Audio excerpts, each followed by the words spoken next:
Here we go. This is episode 20. We got the beat. It's all about the drums. What's up? Welcome to Be Happy I Didn't Kill You, Confessions of a Recovering Angry Girl. Sam here, your host with the most drummer obsessions. Today's topic is all about the drums and drummers. And here to discuss with us is Mike Jeffers. How are you? I'm doing great, Sam.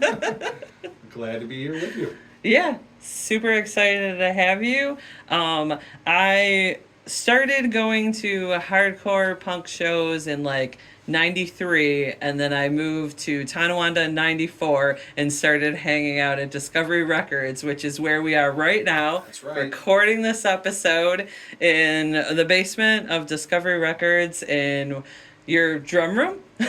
Well, this is Juggernaut and GOA is our rehearsal space. Nice. So I have drum rooms with my drums in them, but this one's where I actually practice in. And then we were saying that I think we met briefly after that, probably around like 95, 96, because you moved to Buffalo like a few years before that. I moved to Buffalo in August of 93 to go to college. And then, I started hanging out here a lot with Earl, who owns the building, owned the record store. Shout out to Earl. That's right. Thank you for still owning this place and giving bands a place to practice and extending the place to practice. Absolutely. I don't know what the Buffalo scene, hardcore scene, would do without this building. It's obviously it was a legendary record store and skate shop, and then a legendary venue. And that's all thanks to Earl that we were able to do such fantastic shows here. And it's great that even though he doesn't play in bands, go to shows, or own the record store anymore, he trusts me enough to keep this building full of bands rehearsing to make it worthwhile. So as long as I can convince him to never sell the building, we'll be in good shape. Yeah, and we're super thankful. Like I said, like when I moved here in 94 and I was a huge music fan, and then find out there's a record store at the end of my street because I lived right up on Adams, so I lived like right few minutes walking distance, and then having bands play here, and then Jay working here, so hanging out with Jay talking music, and then his wife now does the dolly bags. Which is right across, well, she used to sell them at Cats Are Us. Yeah. I don't know if she does anymore. I usually run into Jay, not in Buffalo so much. Mm-hmm. I saw him at the Union reunion, but the last time I had seen him before that was like a year before, at the Jersey Shore, which That's is kind of strange. Yeah. But yeah, Tonawanda was booming in the mid '90s. Oh yeah. I was thankful to move here from Kenmore, because I feel like this was more the heart of things were. And then North Tonawanda had a bunch of venues that everybody was playing at too. Yes. Like there was the Legion there. The Socorro Post. Yep. Right? Al's Billiards. Oh yeah. From that. Oh shit. But here, kids could get a record, could get a skateboard 2 doors down. There was the music store that was there. I can't remember the name of it. There's one in Southgate Plaza in West Seneca. Guitar Factory. Oh, yeah. Guitar Factory's 2 doors down. Right across the street was Mighty Taco, and then you had, was it TNT Pizza or whatever, something like that? Yeah, Colosso Taco, too. Colostomy Taco is still there. Absolutely disgusting, but it was open until 4 a.m. Yeah, so if their subs were super good. If you're going to pay for diarrhea, pay the least amount possible at Colostomy Taco. Always fruit flies all over the place. I've never seen any fruit in there. But there's fruit flies. But it's there, and you used to have Wilson Farms for your Tahitian treat. Mm-hmm. But this literally was ground central. If the show wasn't here on the 3rd floor of the building at Discovery, it was across the street. And then next door eventually. Yeah. Some epic shows at both venues, and it was cool because so many teenage kids lived in the Tonawandas and Kenmore at the time. And so many of them played instruments. Yes. That was like the super cool part about it too, which the shout out for this week is the Buffalo music scene and Tonawanda music scene. And was like, especially when you were in high school, there's so many kids from Tonawanda High School and North Tonawanda High School that played in bands. So it was really cool. You're always guaranteed to have a good turnout at a show because when you're in high school, all your friends will support you, Yeah, and you got absolutely. literally nothing else to do but spend their parents' money. So it was awesome. It's cool to see the Buffalo scene coming back now. Unfortunately, it's not here or in Lockport, which I love those areas, but it is happening within the city limits again, which is cool. Yeah, You know, definitely. Seeing high school kids and not just college age kids is really Yep. cool too. Yeah, I feel like it's getting like popular again in high school, and I know like with like my nieces and nephew, like they just graduated high school, and like a lot of their friends would go to shows and stuff, and it was nice when they had Timeless Babes here too in Absolutely. Tonawanda again that was having shows for a while. Which was like 2 doors down. Hmm. You know, but yeah, nothing gold can stay, right? Yep. I mean, unless True, you're true. Earl and you're just here forever. And, Well, being forced to be here, but for good reason. yes. So. Yes. City of Tonawanda is not Keep it nice alive. to every business, and business owners aren't always great to their tenants. And unfortunately, Becca and Sean had to move to Allen, Yeah. and they were doing shows there for quite a while. But then, Yeah. that stupid Forever Elmwood or Allentown, whatever Mhm. piece of shit people down there. Yeah, caused a Becca big was telling me stink. about it. It was ridiculous. It's terrible. I Yeah, don't know what yeah, they, seriously. why they care. It's Yeah. bringing more people down to buy Exactly. crap at their shitty little boutiques. Yeah. Yep. And You know? new people, like we said, like with teenagers getting into it, now you have like them too Yes. coming and looking. Yeah, So. the kids want to spend money. Hmm. They're not buying music and paying for movies anymore like we did, Yeah. but they have disposable income, and they're looking to buy T-shirts and they're looking to buy records and they're looking for experiences. Oh yeah. So it's great. Like Amy's Place has really Yeah. taken over as far as where all the happening shows have been. Yeah. And a I parent, wish it was a little bit bigger. me too. but, I it's wish, still I wish it nice. was just wider. Yeah. It's very narrow. Mhm. If it was more like a square instead of a rectangle. But it is cool You with know. that big like glass window there where like everybody's kind of playing. So if you do like go outside there, you can still like kind of can hear peek. and see the Yep. band and. But if That's you're a cool, parent, too. it's great too because Yeah. you drop your kid off there and they don't have to leave. Yeah. Between bands, they could sit down, have something to drink, something to eat, Something go to back, watch another. They literally don't have to venture out anywhere else. And I think for a lot of parents, of teenagers, they're a little too overprotective sometimes. I know I am with my own Yeah. teenager.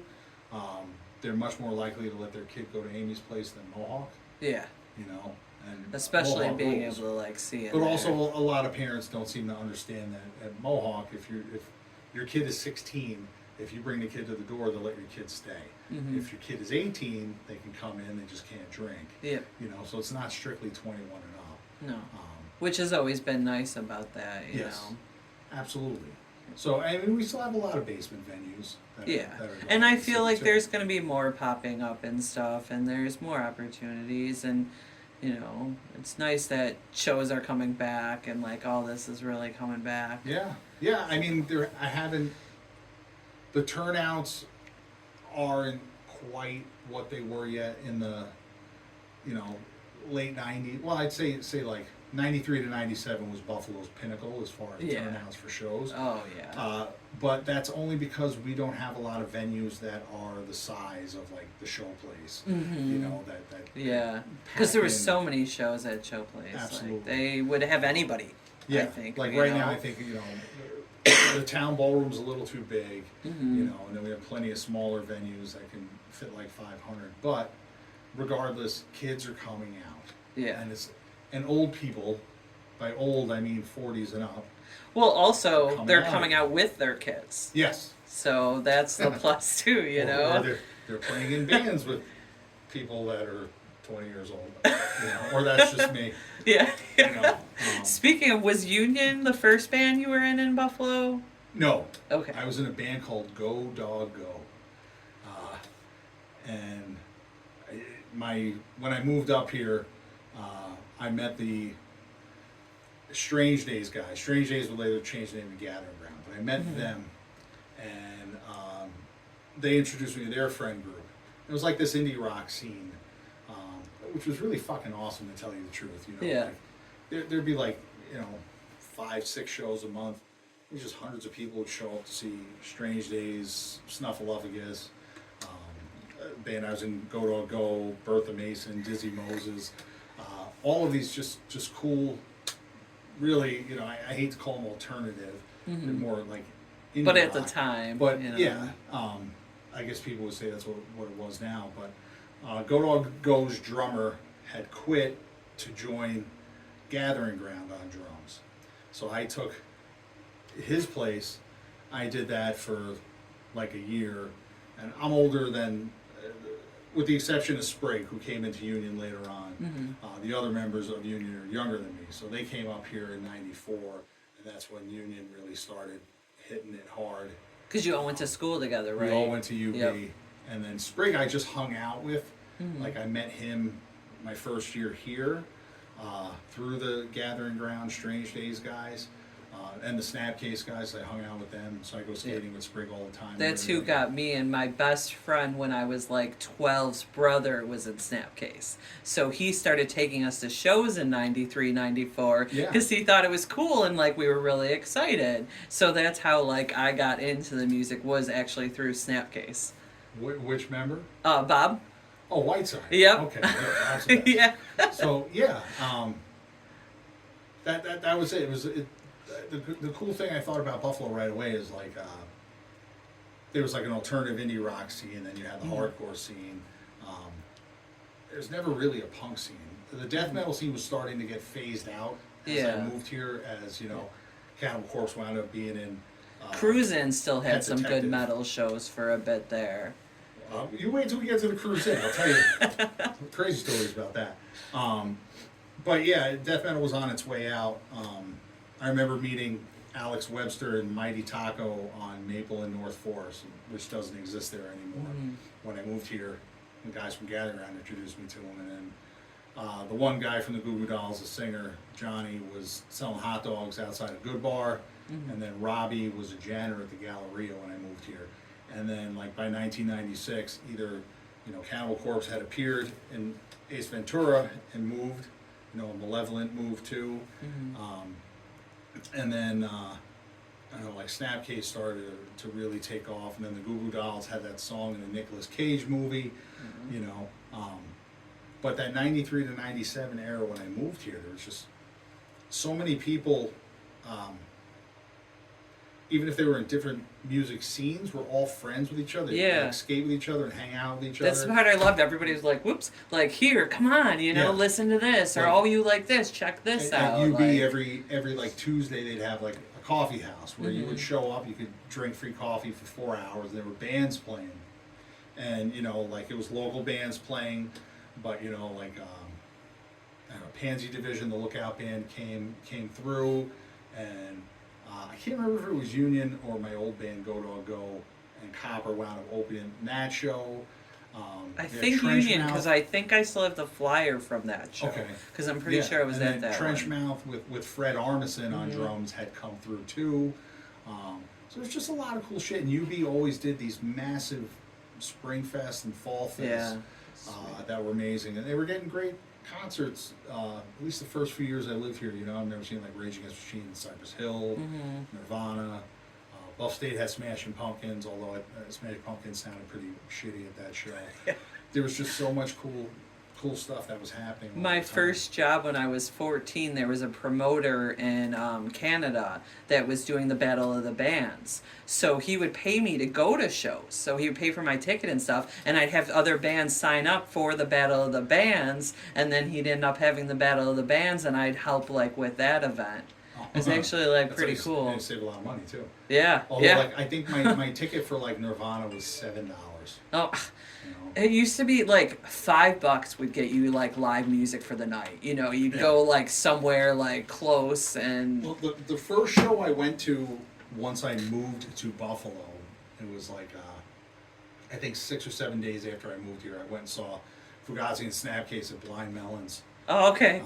But I didn't have a car when I moved here. I thought this was the second largest city in New York State. It would be like New York, and I could just hail Where a everything cab, would be which close, you can't yeah. do. No. But luckily, my buddy Eric who I had met, was like, oh, I'll drive you, and so I got a ride to the show, and it was fucking awesome.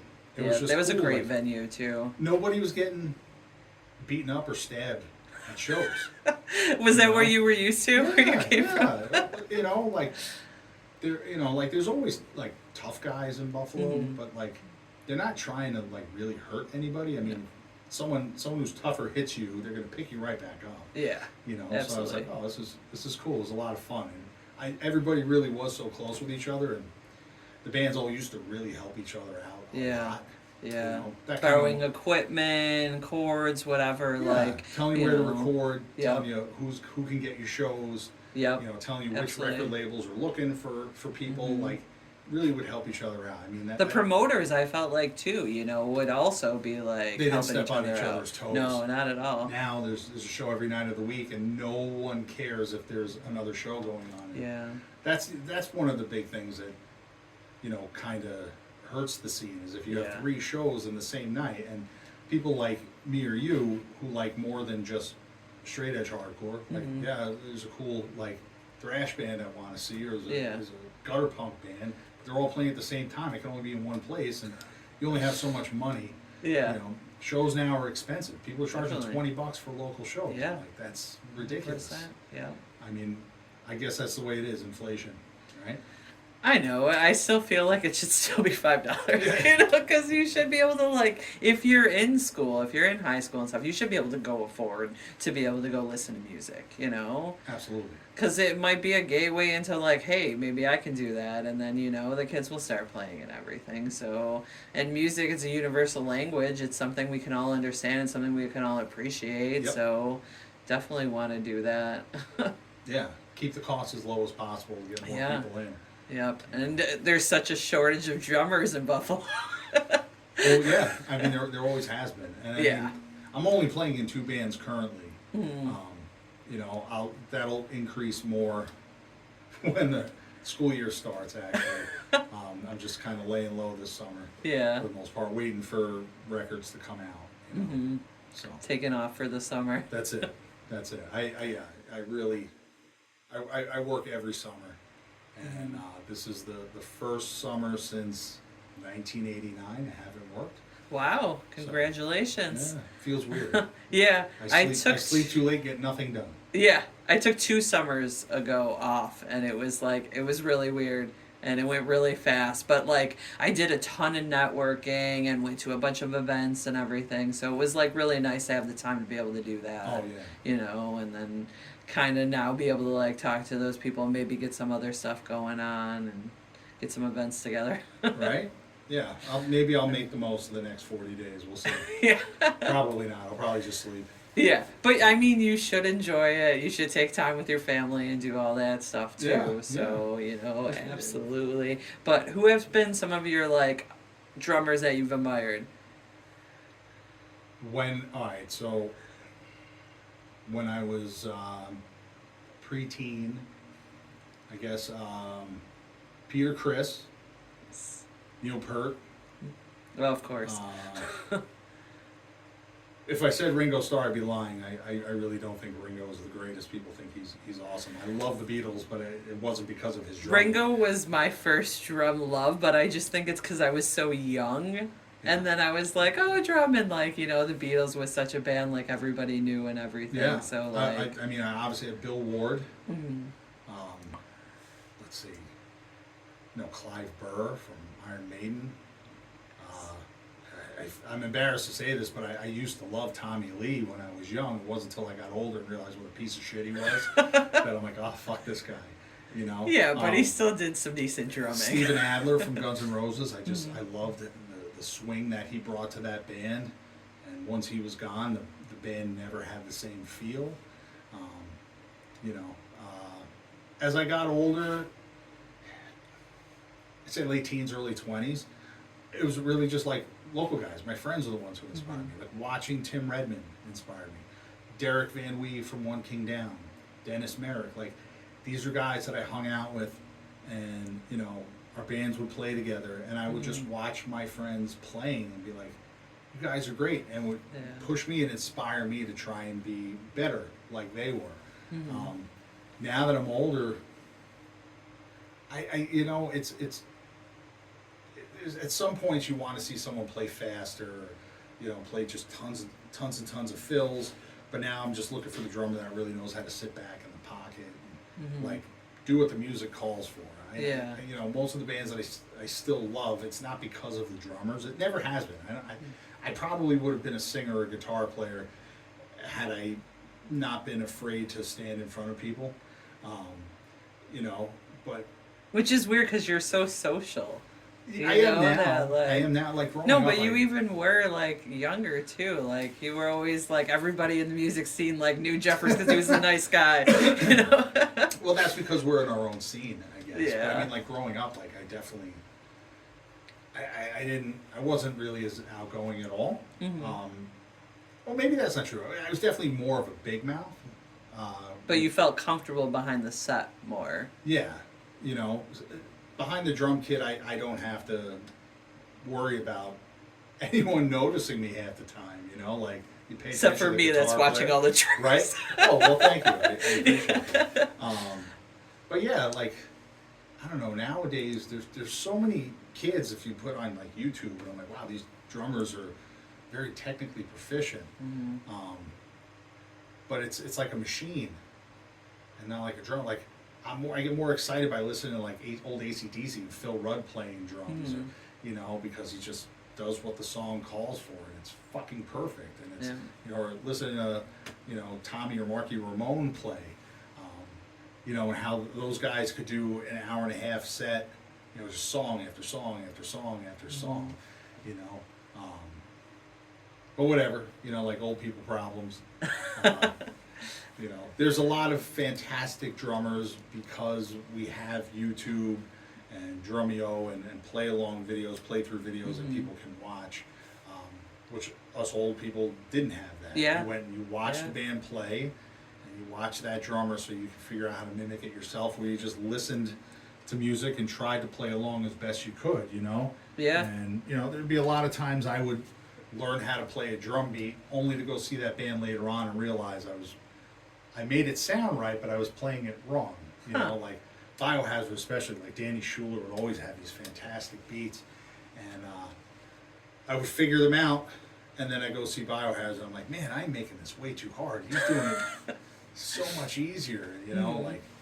So, but you were going off what you heard, you know, not what you could see at the moment. Where now, like you were saying, kids have like the YouTube videos and everything, where they're like, it makes it so much easier, you know, like just trying to figure it out, you know, on your own. It's I don't know. Fuck. See, it sounds old when you talk about it. Like Alice Cooper used to like have this commercial on VH1, which was where the old people went, and he was talking about younger bands, and it's like, hey, these younger bands, like, so what did you think? What did you think of this song? He's like, yeah, where's the song? It's like, you played a lot of riffs and everything. That was cool, but like, where's the chorus? Where's the song? Yeah. And that's it. I don't really give a fuck to be dazzled by technical prowess at this point. I want to hear like more memorable stuff. Yeah, you definitely. know? There's time and place for everything. Like, sure, like certain bands you want to just go see and watch people beat the shit out of each other. You just want that raw aggression, but you know, sometimes you want a little more depth than that. Yeah. You know, and I think, you know, music. Well, actually, I don't think I know. Music goes in cycles. Yeah. Right. Same way fashion goes in cycles. Yep. You know. Absolutely. We have 20-year-old, 25-year-old guys dressing like they're Tom Selleck in 1983 with their 7-inch inseams and mustaches and fucking Hawaiian shirts. I cannot believe mustaches are back. I can't even. It's horrible. All the subs we had this year had mustaches. They look like their grandfathers now. You know, what's going on? That's fashion, right? Yeah. And the same thing too. You know, a lot of bands from the 90s are becoming popular again with kids in their 20s. And what's weird is it's bands that weren't even popular in the 90s, kids are latching onto. So the internet's cool because kids can find bands, you know, like we never would have found on our own back then because of geography. Yeah. You know, now it doesn't matter. Or if you were passing mixtapes was another way you could, you know. Absolutely. That was like a way you could get it by, you went you in the know. back of Metal Maniacs, you saw who was trading tapes, and you send them something, they send you something, you know. But yeah, I just think it's kind of cool to see young kids out again. Yeah. It's really awesome. And when I say young, I mean high school kids. There are kids in high school playing in bands, hardcore bands again in Buffalo. This is fucking awesome. Yes. It's not just people in their, you know, you always had that group in their 20s, you know, from like 18 to 25, and then they drop out, you know, and then you had the 40 and up. Like now there's people sticking around, you know. Yeah. You know, there was a whole generation, you know, that alternative press Warped Tour generation of pop punk bullshit, where every kid just started a band because they thought they were going to be good Charlotte, and they drop out after 5 years, and you know, it seems like kids now, at least around here, seem like they're in it for the long haul. Yeah, you know? definitely like more determined. Like I've even seen some kids that like I've worked with and then who've graduated and then started bands and stuff, and it's just it's cool to see that like there's this like drive again for it and everything, and it's like really nice to see. You know, have any of your girls started taking the drums? No, all my kids play violin. Oh, really? Yeah. I briefly did violin. You know, which is fine. I mean, I have guitars, drums, basses, pianos, keyboards. You know, I have a xylophone at home, like everything they could possibly want. They all enjoy playing the violin. None of them like hardcore or punk, and I don't push it. That's fine. Listen to whatever, as long as it's not country, we're fine. You know, so I'll just let my kids be kids, and they can dictate to me what they want, but I never want to push what I like on them. Yeah. But they like going to shows when I'm playing, like, you know, last summer. Oh, probably, you know, because, like, Dad's up there. Yeah, well, you know, they came out to see Juggernaut play last summer, the Barry Live reunion at the Rec Room, and Daryl from Snapcase came out to sing a song with us, because he sang on one of the songs on the last Juggernaut LP. Oh, nice. And that was cool for me, because Daryl's been my buddy forever, you know. But my kids thought it was cool, you know, to see the crowd response there. And then they came to the reunion show, and they really, really loved that, because they had I really wanted to go to that. Chris Ring had a nice section just for my kids that was roped off, cool. So they felt like they were rock stars. Aww. You know, but I don't think anytime soon they're going to get into hardcore punk. I mean, they all do competitive dance, you know. So they got their travel thing, around. you know. They do. And I haven't seen anybody dancing to hardcore songs, you know, competitive dance competitions yet. Yes. Yeah. You might be able to make that happen. I know. You know. You should try it. Fingers crossed, you know. I'd settle for like maybe the Clash or something that's got a little more bounce to it or something. Yeah. You know. Something like that. I'm sure it could happen. So have you played any other instruments in bands, or have you just drummed? I just done drums. Yeah. I am really bad at guitar. I'm really bad at bass. I've you know, written tons of very 3-4 chord songs, you know, in a box pattern, which sounds like every other song that's written. Plus, I think I'm very self-conscious when you know, Gregadeth.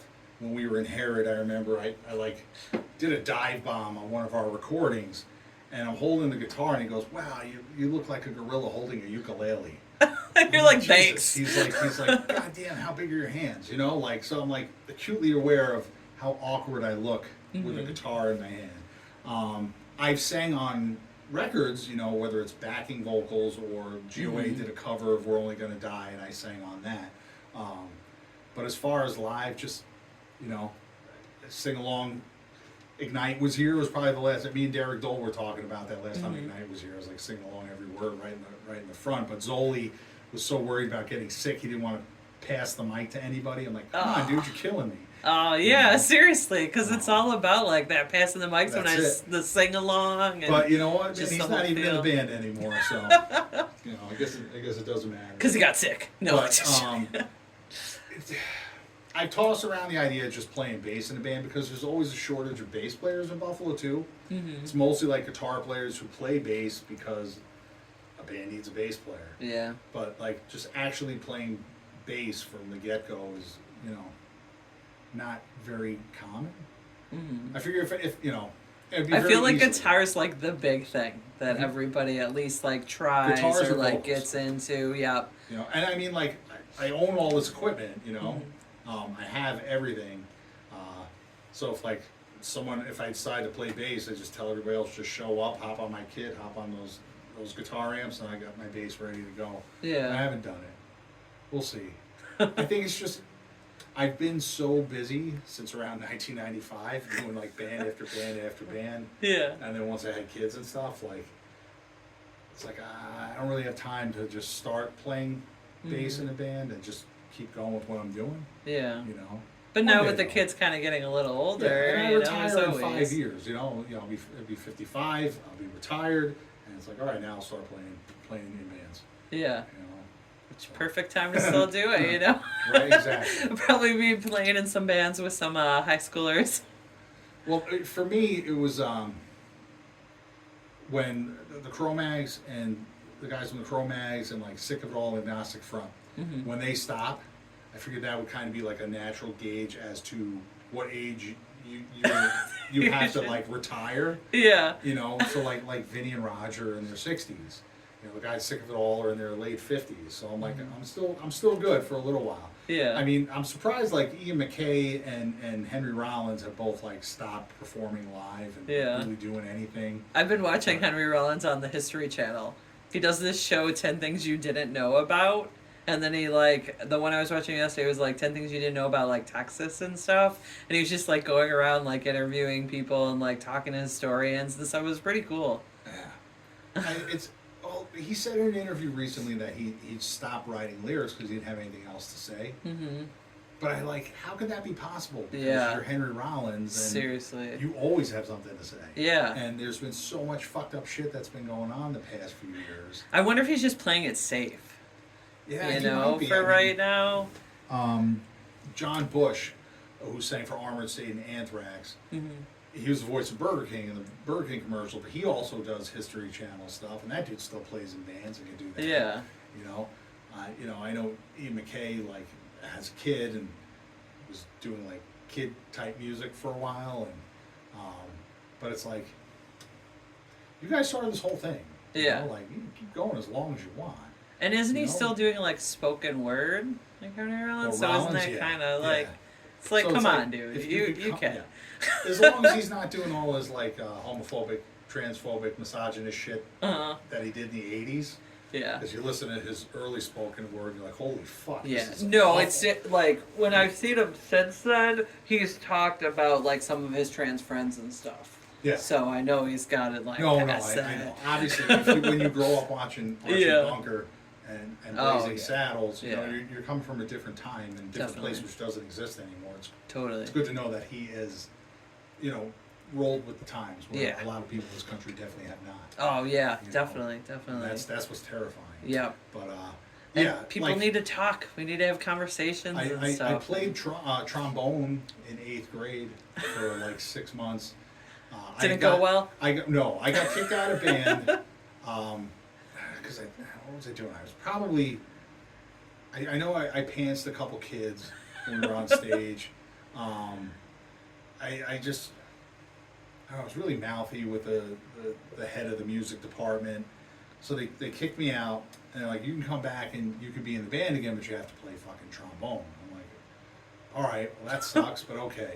And I hated it. Mm-hmm. So I would just like take wads of paper, wet it down, make like a giant spitball, put it in the front of my trombone, and I'd shoot fucking giant wads at people. So they kicked me out again, and then they just like finally they just let me back in. They're like, look, you're a decent drummer. We'll let you back in and play. Mhm. But that was like the only time like I ventured to play a different instrument out in front of people. Yeah. You know, I'll kick around and play Earth Crisis riffs and bass parts in front of the guys or something every now and then, agnostic front stuff. But I'm not good enough. You know, this Buffalo has some really amazing musicians. So if you're gonna Yeah. play out in public, like you gotta be pretty good. You know, a lot of really good players here. When I worked at East Aurora High School, they had a rough time having drummers for the band. They actually had to like borrow drummers from like I think Holland one Oh my time God. just for their concerts. Jeez. It was like, come on, really? Yeah, like well, nobody in here I know, is I know. like. Even in Williamsville, I've seen like one of the high school music teachers come and play percussion for like the middle school because the kids don't want to play it, which is strange. They Yeah. want to play violin, but no one wants to play drums. You know? Like, okay, all right. And if they're intimidated, I feel like some of these kids, if it's like too much at once, they're like Yeah, a little nervous it might about be, it. but I think a lot of kids since the pandemic are more just going along with what everybody's doing instead of really being individuals. Yeah. You know, like there's a lot of kids who really think they're being individuals, but they're hanging out with 50 people that look exactly like them. Yeah. Talking Yeah. like okay, you know, you're an individual, all right. But you know, hell, I thought I was an individual too when I was Yeah. in high school. Yeah. I mean, teens, emotions, everything. Like it sucks. Yeah, yeah, it's awful.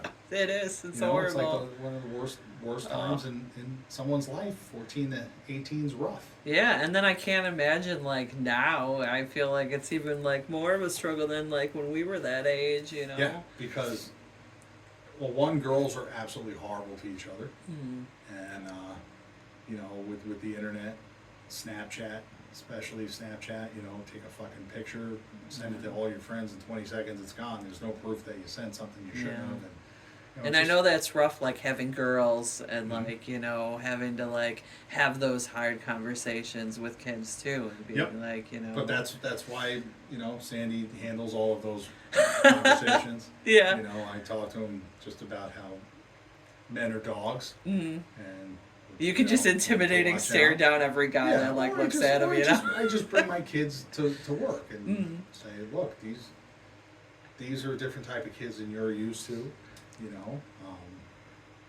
It is. My kids just have no idea, you know, because we live in the suburbs, Yeah. you know. It's hard because you don't want them to be exposed to that, but at the same time you do. So then they kind of know that there's different my kids things. have a healthy respect for the city. Mm-hmm. You know, and bring them in the city to go Yeah. see shows, to go Yeah. shopping, and take the subway downtown, to ride a bus. Yeah. You know, just show them the different neighborhoods. You know, introduce them to some of my students, so that, you know, understand what these kids are up against. You know, my kids know that a lot of my students are in gangs and that they get into trouble. And, you know, like they have really horrible home lives. You know, and you know, being a parent's way tougher than being in a band. Yeah. You know. Yeah. Although when you're in a band, anybody in one will say there's always like a band dad or band mom. Just got to keep everything rolling, but that's a little bit. It's easier. weird how like society sees bands too as being, you know, kind of like craziness and stuff, but then like how we've been discussing this whole time, especially with the Buffalo scene and everything, bands are like family. Yes. You know, it's definitely like It's a community. totally, Like, literally. totally. You know, like. And it expands out, like we were saying. Like you have your band members, and then you have their friends and their bands, and then their friends and their bands, and it's like. And the thing is, the relationships, you know, that I've made playing in like the hardcore punk community have been friends. I've been friends with people for 30 plus years. You know? Yeah. Shit, every time we see each other, you know, Exactly. like stop, talk, You know, and like I still have Eric Elman right here. You know, I've been friends with Eric since I moved up here. Yep. Got Jake Alvin right around the corner. My friends have Jesse Moscato, like Yeah. you know, and Joe the Elmans Varela, were huge. Doug White. friends. All of these people that I've been friends with consistently over the past 30 years, and that's what makes it great. And then you know, we have all this younger crew of kids that are coming in, like my friend from college. Her and her husband at every show, and they bring their daughter. You know, she's like 16, like that second generation. In GOA, I have my friend's son plays guitar in GOA now. Nice. You know, he's like 26 years old. You know, he's closer in age to my daughter than he is to me. You know, and I've been friends with his parents since we were 18 years old. But it's cool to see now in Buffalo you have like a second generation of kids that are coming through because their parents were hardcore and exposed them Yeah. to all of this music. Yeah. You know. And then they tell their friends about it, and their Yeah. friends listen and, to and it. I think a lot of kids, you know, you grow up and it's keeping up with the Kardashians. All they see is this glamour and beauty, and it's all bullshit. Right? Yeah. People are judging each other based on how they look, and for all of the faults of the Buffalo hardcore and punk scene, no one's judging you for what you look like. No. You Not know, at all. um, and it's cool because young kids can come and see like, hey, these people aren't trying to look, glamorous and beautiful. They look exactly like I do, just they have some instruments in their hands. So the kids Mhm. could see there's like no difference between the band and them, Yeah. which is awesome. You could still Yep. be creative and, get your music and your message out to people without having to sacrifice who you are and dress a certain way and, look a certain way to get your art exposed. It's just, Yeah. it's very cool. And the cool thing is it being so small and everything, you can talk to those bands and you can see what you have in common with them and then maybe, start playing an instrument Yep. or kind of put something together. So, Everybody's very approachable, yeah. you know. Yeah, I definitely. mean, there's been different points in times where we've had different cliques in this city, Mhm. for sure. Um, but usually those people who are just such hard asses, they get weeded out. Yeah, In a couple of years, absolutely. they go away. The people with the biggest mouths. Yeah. And then the people who really care about the community and do it because they love the music and the Mhm. community itself and who want to give back, they're the ones that stick around decade after decade, Yeah.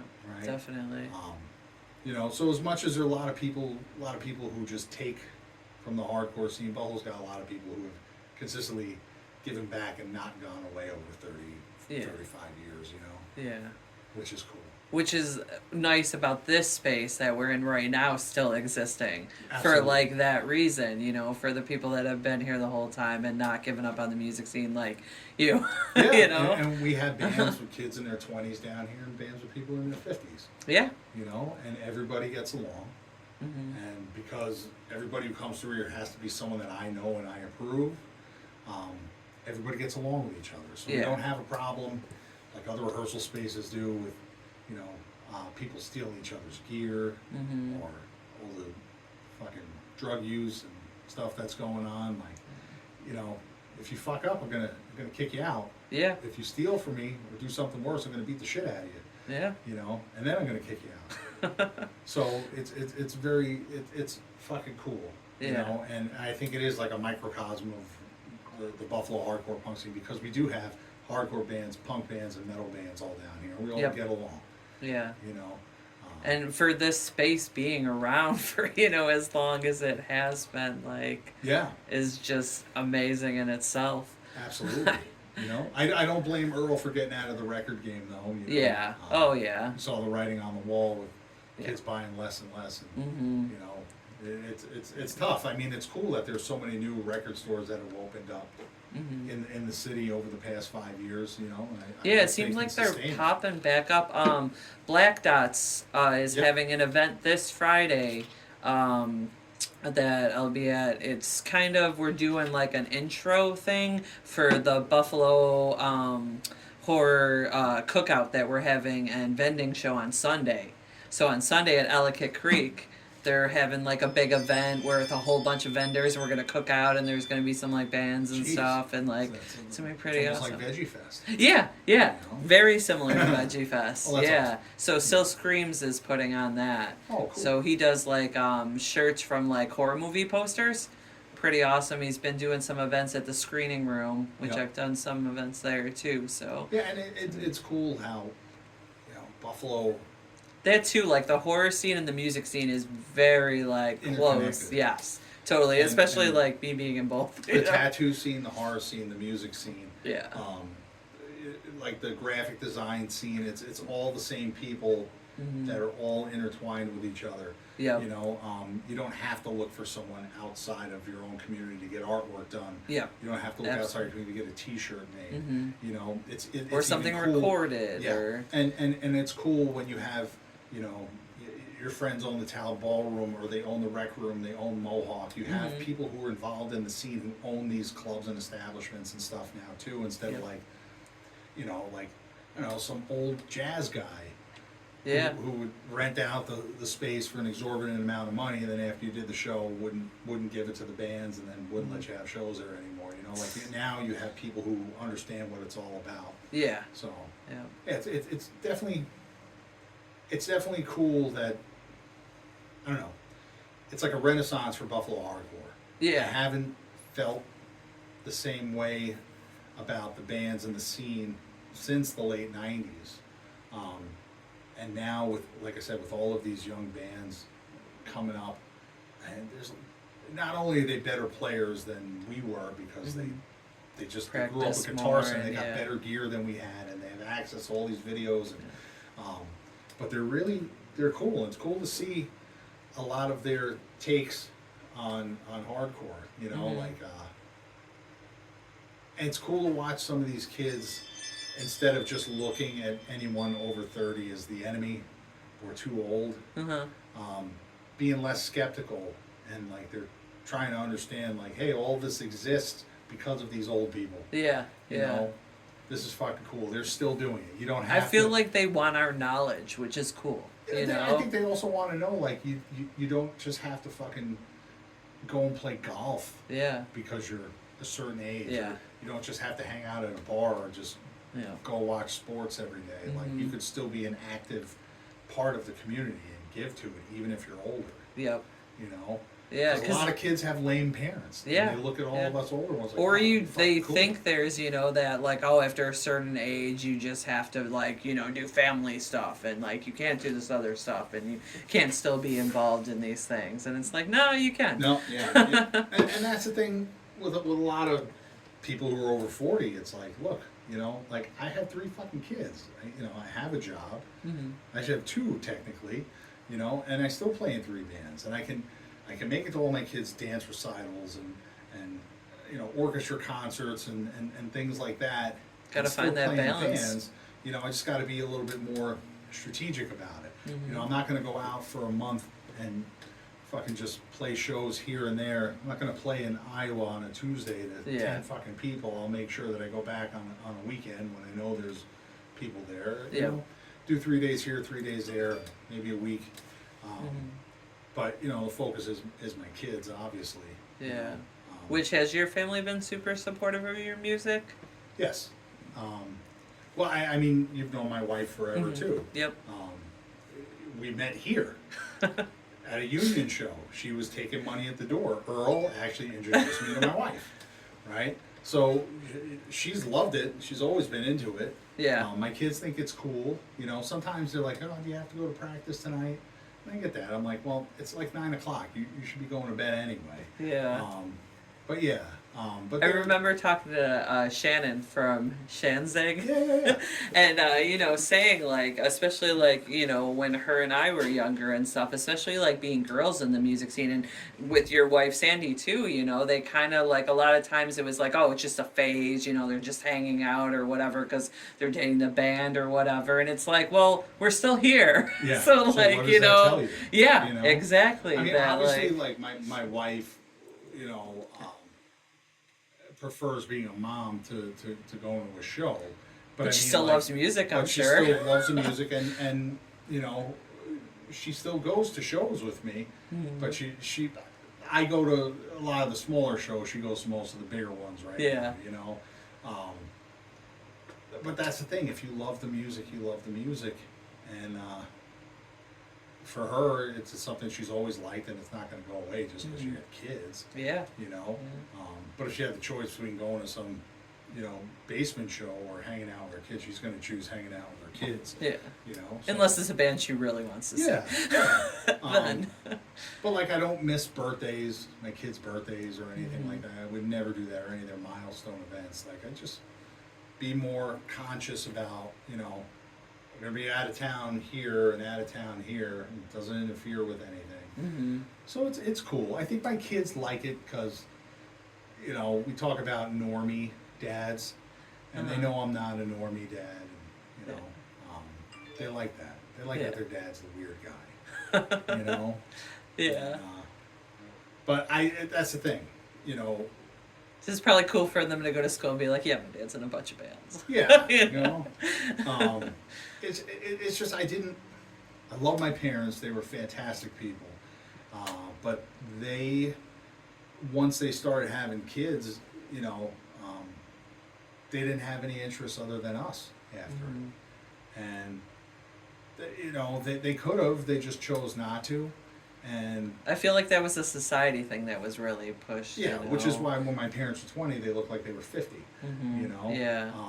Yeah, but you know, Sandy has her own group of friends. I have my own group of friends. We have a group of friends together. We do all different things. We do things with the family. Mm-hmm. You know, you got to have a little bit of everything. Oh, yeah. To make sure Nice you're happy balance. because you know you're still a person. You still have to, you know, please yourself as well, besides your spouse and your children also. So as long as, you know, nobody feels like they're getting shortchanged, you know. But if you really want to play in a band, you really want to do anything, like, don't make excuses, just fucking do it. Yeah, I yeah, mean, absolutely. And if there's somebody in your life that doesn't want you to do it, maybe it shouldn't be in your life, you know? Exactly, Like, you know? maybe you should second guess that. but I knew when me and Sandy got married, we were together Mm-hmm. for almost 9 years before we got married. So I'm like, I know she's not going to take half of my record collection if we split up, you know? Like, she knew this is what I did, and she was fine with it. And, you know, we would buy a house and have kids when we were ready to do it. And, you know, we do. And we devote time to my kids, and I still play in bands. Like, it's worked out great for everybody. Yeah, and You it's know? something that's healthy for you, you know? It's something that you enjoy doing and brings you joy, and, like, that's good for anybody, anything that Yep. brings them joy that they can And continue sometimes to do. I think I miss going out for, you know, a big tour, you know, a month or more, and then I'm like, yeah, I don't know. Yeah. You know, like, I don't really want to be in a fucking cramped van or sleep on someone's floor, you know, or even sleeping in hotels it gets fucking Yeah. old. Especially, like, you know, at our age, like when Mhm. we were 20 and stuff, that stuff was great, you know. Like when I lived at the punk houses, I had a minivan, so I could, you know, hop along and Literally, drive yeah. everybody to the shows and everything. It was great that we could swing to Boston for a night, or, you know, go to Cleveland for a night or something and play a show and then Yeah. come back. But And getting older too, but- you know, yeah, you realize too, it's not that you can't do it when you're getting older, it's you have to plan it better, Mhm. and you just can't, like, go nonstop and then go to work. yeah, well, yeah. I mean, that hurts a lot. Like, Yeah. when I go do a weekend, I get back into town at 4 in the morning, then back at work at 7. It hurts a lot more Yeah. now. So I try not to do that Definitely. as Yeah. much. Totally. But you know what? If I have to miss local shows or going to see a band or something like that because my kids have a birthday or a recital, like, I don't care. It's Yeah. not that important. My kids Yeah. are my legacy. Yep. You know, this is just music. Yeah. You know, yeah. and I love music. It's And it's there'll what always sustains be me. other opportunities, especially if we keep having shows. Yeah. And if we keep doing this, then It's not going you're always away. going to have those opportunities Right. to see a band. You And it's know? like, oh, you know, I miss this band. They say, oh, they'll be back in a year. Yeah. You know. Yeah, absolutely. Or talk to your local promoters and be like, "Hey, you should bring this band back." You know, And like, everyone's doing reunion shows now anyway. So totally, You know, it's- totally. I don't think there are really any bands that I haven't seen in my life that I still want to. Faith No you More. know?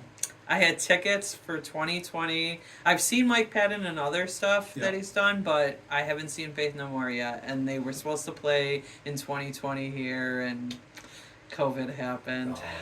But there was no So- Jim Martin. Yeah, I know. See, he's on my side of the coin, right? Yeah, Or yeah. wasn't that with like Fear Factory or something? Or I was don't it know. Helmet? I can't remember. It was like they were on tour. Was it Ministry? I can't remember. There was like a big tour package when that happened. Nirvana? Well, no, At they least can't. the two. Yeah. Well, Nirvana would have been '94. Okay, That's when yeah. he killed himself. Yeah. You know. Yeah, if you wanna play in a band, it doesn't matter how old you are, just fucking do it. Yeah. You know what I mean? Absolutely. Like, don't play in cover bands though. Buffalo doesn't need cover bands. No. Buffalo thinks And try cover- drumming, because Buffalo Yeah. needs more Needs drummers. drummers. Absolutely. But definitely no more cover bands. That shit's ridiculous. People like thinking Nerds Gone Wild is Fuck that. funny. I don't They give a are fuck if it's funny. It's stupid. Make money playing your own music, not True, stealing somebody true, else's, true. working off of their hard work. Fuck Yeah. that. Fuck that. They are fucking nerds. You know? Fuck that. If you want to be a tribute band, that's a different story. Like, Yeah.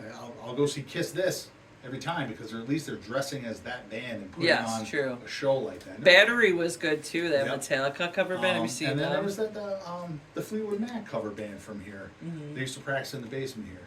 They're fucking awesome. You Yeah. really think you're like watching the Rumors era, version of Fleetwood Mac. You know, the Nice. way that they dress and the lighting and everything, all the instruments are playing exact. Like, that's fucking cool. But I don't want to see a bunch of people playing Blink 182 fucking covers. Then Yeah. like, Sweet Child You're of like, Mine. anybody could do that. It's like, fuck you guys, man. Have you ever written any original music yourself? Like, but that's Buffalo. Yeah. You know, people in their 50s. There's a mix of They everything. need to understand they don't just have to go out, bump a few lines in a bathroom and fuck like in your car to a cover band. You can go watch original music. Yeah, yeah. You know.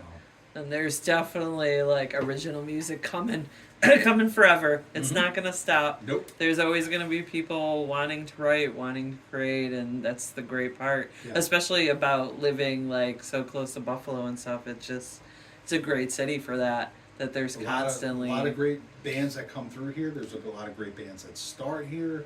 You know, there's always a show every night of the week. Yeah. Whatever genre you're looking for. That's the part I miss the most about like living in Buffalo is that within walking distance you could walk to a bar and there'd be a band playing. Yep. You know, and didn't like jazz genre, walk down the street. Mhm. You know, there's something else on the street like living at University Heights for a while, like that area. Yeah, well, I mean, you know, you had Broadway Joe's doing Yeah. stuff. Oh, Broadway Joe's was great. Jesus They Christ. constantly had stuff. Molly's Pub, PJ Bottoms, So much. Steer, like all of them had bands going. Yeah. You know, so you Yeah. could find, and then there was always a house party. Oh yeah. You know, Oh yeah. And then a punk show. There Absolutely. was probably a basement show too going on, you Between know. 29 and 99 Custer, then 137 Minnesota, and then what was it? Shit, the one on Lisbon did really good shows there too. 33 Parkdale, Tyler. 33 Tyler, That's where I Parkdale, started. 64 Winspear. There were so many Oh, good yeah. fucking places where there were Absolutely. shows happening all the time. Yeah, and great bands coming through. Like Mastodon played 99 Custer Yep. when I lived there, you know? Absolutely. Like, I think Cody and Cambria played, maybe it was 99 or maybe it was 29, but they definitely played one yeah, of the houses yeah, I there, think it too. was 99. Which I don't like that band, but but they're still fucking was giant. cool. They came yeah. through there. That's cool. I mean, the Yeah. White Stripes played Mohawk when Mohawk was half the size of Yeah. a little tiny stage, you know, and they wound up being huge. Like, so a lot of cool bands come through, and you know, you see them before they're gigantic, Totally. which is neat. So, what's your favorite thing of the week? My favorite thing in a week? Of the week. Yep, this is a question I do every time on. Shit. So it could be a book, it could be a movie, a conversation, a situation.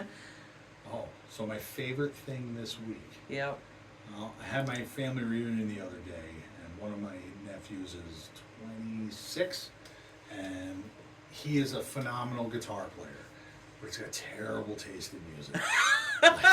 like he really Aw. loves the fucking Eagles, and he really likes Hey, Catch Hotel 22, California is great. you know, okay, maybe. I'll give him that.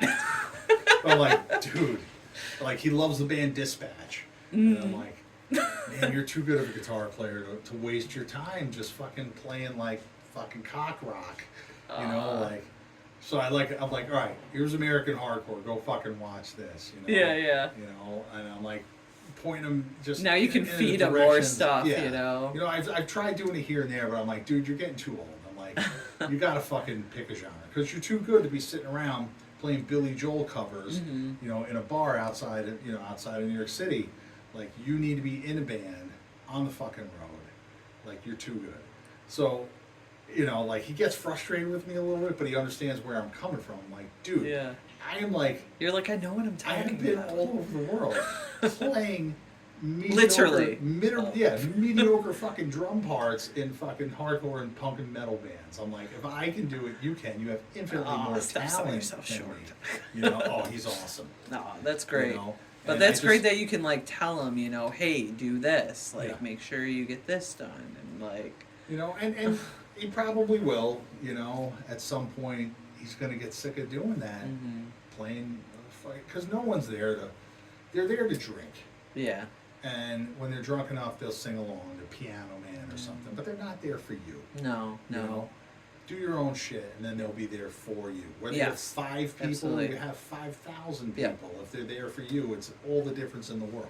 Absolutely. Because You even know? if you have 5 people and those 5 people are rocking out, you're gonna have a great time. Exactly, You know. and they'll tell their friends. Yeah. You know, that's all. It's just one person at a time. You know. Definitely. But you know, that's being young though too. You know, like sometimes True. just need a little guidance, and a lot. That's what's cool about Buffalo. There's so many of us old guys who made so many mistakes with music. Mm-hmm. We tell these young kids like, hey, if you do this and this instead of what we did, Yeah. it'll work out much better for you guys. Yeah. You know, you'll get records out. You'll play places right away. Like you'll get noticed right away. Like we know how to shoot ourselves in the foot. Yeah. Help us all do. And then you know? just hope they listen, you Yeah. know, because like it was always hard to listen to the older people, but they have the But we, wisdom. but we really they know. didn't have any older people here. When I got True. here, the oldest people that were around and moved here were like the ZT guys. But by '94, they were all gone. Mm-hmm. You know, so like for all intents and purposes, it's been like, you know, Joe Valella, Jay Galvin, Jesse Moscato, me, Doug White, like Yeah. Eric Aaron. We're the old Yeah. guys who, True. you know, Good point. and we've made a lot of mistakes over the years. We've had a lot of really great successes, and if some of these young kids could just be like, all right, man, these guys are still playing in bands, like they must know what the hell they're talking about. Yeah. You know, they're still putting out new music. They're still checking out new music. Mm. If they listen, it'd just be easier for them. There's like nothing worse. There's so many bands that I've seen from Buffalo and other places. They're fucking awesome. Yeah. But they come out so hard, and then like just implode right away. Like fuck, if you guys could have just hung on a little longer, Yeah. you know, it would have Absolutely. been fucking great. Absolutely. So many good bands, you know. Ego's a big thing. It's hard Yeah. for people to get past. Yeah, for you know? anything. I mean, for even doing what I'm doing right now, podcasting, you know, on the side, like, even that factors in sometime for Sure. people, and like, you gotta put that aside. Yeah, because You know? at the end of the day, like a lot of this, We're all stuff- in this together. But also, That's what I think too. you know, like none of our bands are Van Halen, Metallica, AC/DC. Mm-hmm. You know, in 100 years, no one's gonna be fucking talking about like Yeah. some obscure demo from a fucking hardcore punk band in Buffalo. Yeah.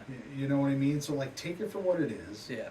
Have fun when you can. Have fun and make the most of it. Like, Yeah. if someone's willing to put out your record and you're able to see the country or see other countries, like, fucking hop on it, do it, pounce on Absolutely. it. 'Cause that opportunity may not come up again, Nope. you know, and Life's I too know- short. And I know a lot of kids, you think what you're doing is so super important, and it is in some regard, but you can't think of it like Van Halen, fair warning. I mean, like I said, you Yeah. know, like, it is what it is, you know. Absolutely. Be that person though who you could teach a kid about politics, or you know, being a vegetarian, or empathy through your music, and you know, help your local scene. You know, make the kids around you better people. You know, if you can make it out of here, you know, that's what I always liked about hardcore and punk. You know, it used to be people wanted you to be smarter. You know, make better dietary choices. Just be a better person overall, and that's what I really took away from it, and obviously politics as well. You know, like learning about how our government works, why it's important to vote, and you know. And it's brilliant to think we learned that all from music. Yeah. You know. I mean, I learned it in school from my Well, parents yeah, too, but but- they weren't cool. But if you heard Ray Capo saying the same thing, but he's in front of a band, it makes it way cooler. Yeah. Yeah. You know, Absolutely. or Jello Biafra saying that. You're like, fucking Jello's the fucking man. He's saying the same shit my father's saying at home, but fuck my dad, he's old. You know?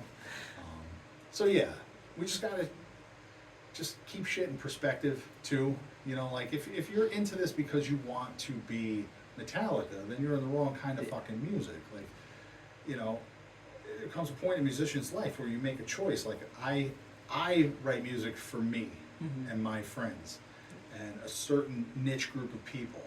You know, if I wanted to be Metallica, I would write music for all of those other people. But Yeah. I'm not writing music for fucking cowboys in Texas because Yeah. I don't like cowboys in Texas. Yeah.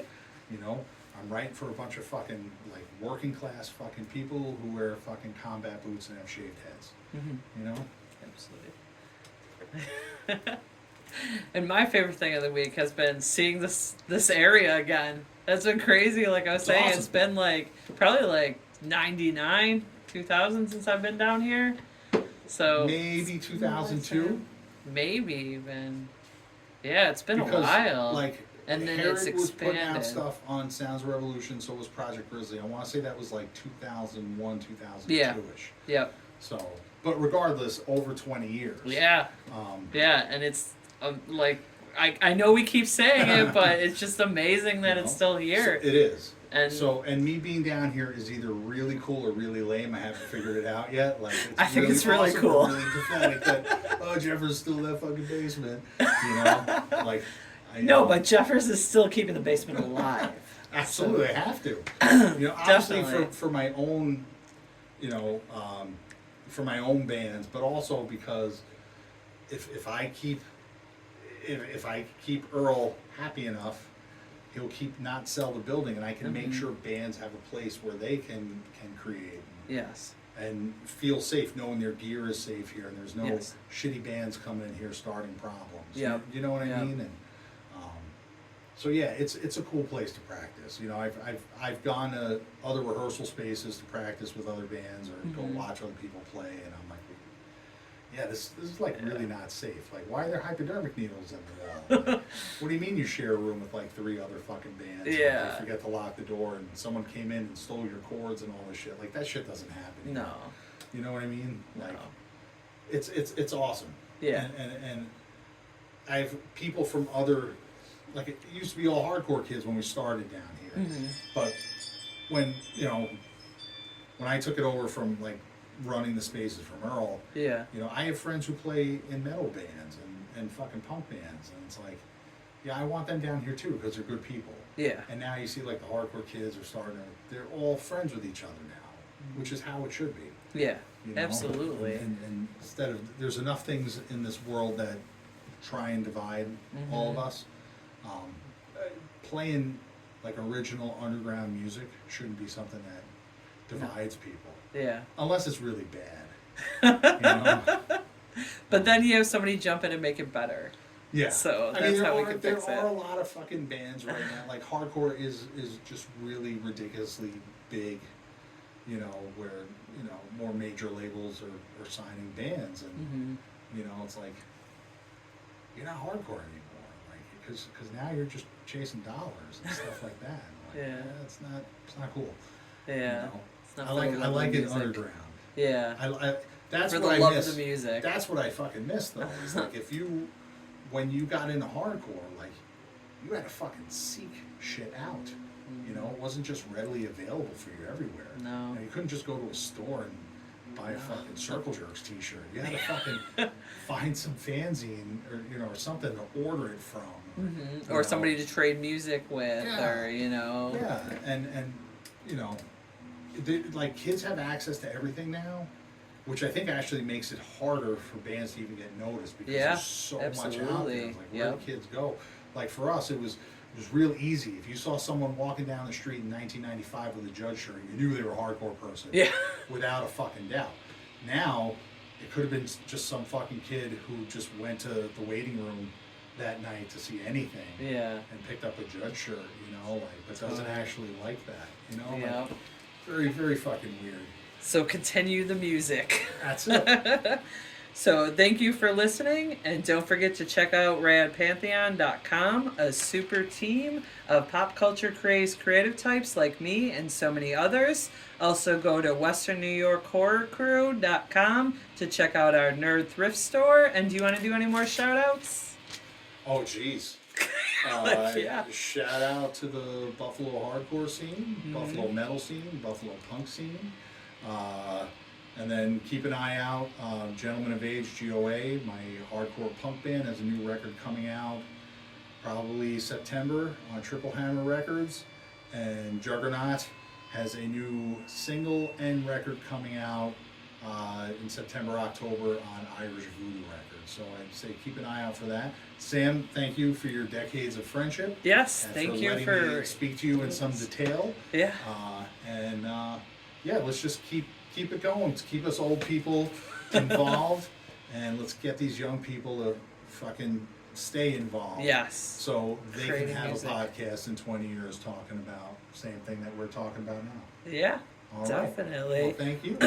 Yeah, and the upcoming event for me is August 22nd at Rising Goddess. I will be doing a movie panel for the movie Stardust. So that's going to be pretty cool. They have a series. Wow, my voice is. Sorry, everybody. I've been singing a lot in school to occupy my student. It's been killing my voice, but it's fun. So, movie panel, they're doing 8 films that revolve around witches and having a guest star for each film to talk about it. So, that's going to be super exciting. And I'm super honored that they're asking me there to talk about movies. So, it's going to be pretty sweet. Awesome. And to quote one of my favorite drummers, Buddy Rich, average band with a great drummer sounds great. Great band with an average drummer sounds average. Everybody enjoy your night and try to make somebody smile. Bye.